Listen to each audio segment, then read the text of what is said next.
Attention! Hello and welcome back to Not a Watch Snob. I'm Officer Bill, and I want you to subscribe, you big pile of puppy shit. If you do not subscribe, keep moving, you freeloading Democrat. Today, we're looking at a Swiss Army officer's watch. Swiss Army, that's an oxymoron. Those people are so neutral, water's more acidic. Now here's the watch. This is the Swiss Army Officer's Watch, reference number 24329. The history of this brand is as follows. In 1884, Karl Essener opened a cutlery shop in Switzerland. He named it Victoria after his late mom, and he added inox at the end to symbolize that his knives were made of stainless steel. However, Victorinox never sold a single watch. It did supply the Swiss Army with great penknives, and if you fast forward to the Roaring 20s in New Britain, Connecticut, where I visited in one of my videos, a Jewish-owned company called R.H. Forstner sold German cutlery.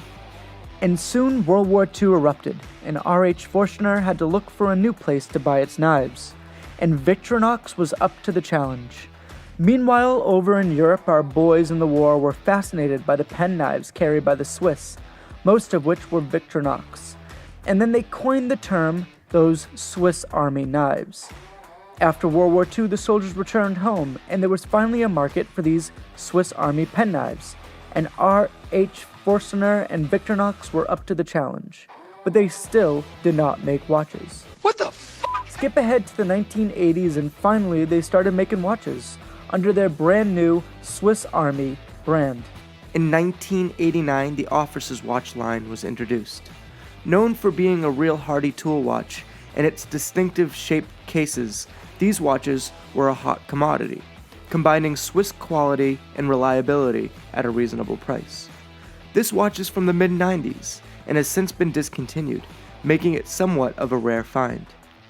I'd like to thank Dennis McMenemy for sending me this timepiece. Because of viewers like you, I love doing what I do. The specs of this watch are as follows. The case is stainless steel. It has a 41mm case shape. The dial is silver with luminous hands. The movement is an automatic ETA 2836-2. It's a 25 joule Inkabach movement. It features a day-date complication. The crystal is sapphire. The case back is stainless steel with a screw-in sapphire crystal back. The crown is stainless steel. It's water resistant up to 100 meters, and the strap is steel polished bracelet with a lug width of 19 millimeters. The pros and cons of this watch are as follows. Pro: value for money is definitely there. I mean, if you look hard enough, which it's kind of hard to find, this watch goes for around $400 used, which is not bad at all for a Swiss-made sapphire sandwich with an ETA movement. It's reliable, rugged, and just an overall well-built piece for under $400. Con: I hate how all these Swiss Army Officer brand watches look like exact clones. They're kind of plain looking and all kind of have the same dial shape and case shape configuration. They all kind of look like plain Janes. However, this one does give a little bit of depth with its honeycomb dial. Pro: I love the open case back. I think it really makes this watch so much better, and you get to see the gears and balance wheels and all that fun guts of the watch that I just think it adds so much more to this watch compared to, for example, my quartz watch.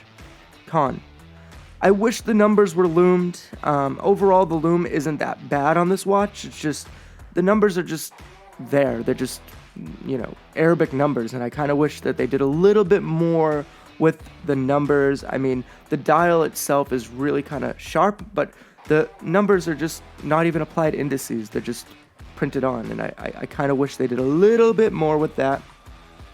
And finally, pro: it's an automatic. As you know, I love my automatic watches, and my Officer's Watch, for example, is just a quartz. So kudos for Dennis for finding such a great automatic movement at such a reliable price.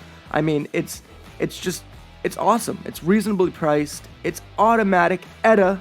I mean, honestly, if you get an ETA movement on any other watch, a Christopher Ward or any other sort of watch that you're looking at about $700 to $800.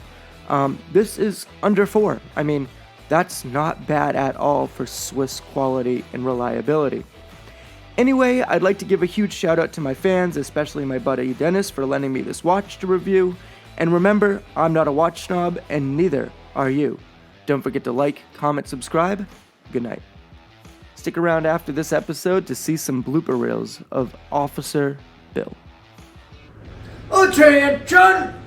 My name is Staff Sergeant Bill, and I'm here to talk to you about watches. I forgot my script. Hello and welcome back to Not a Watch Snob. I am your... Today we're looking at a Swiss Army officer's watch. That's more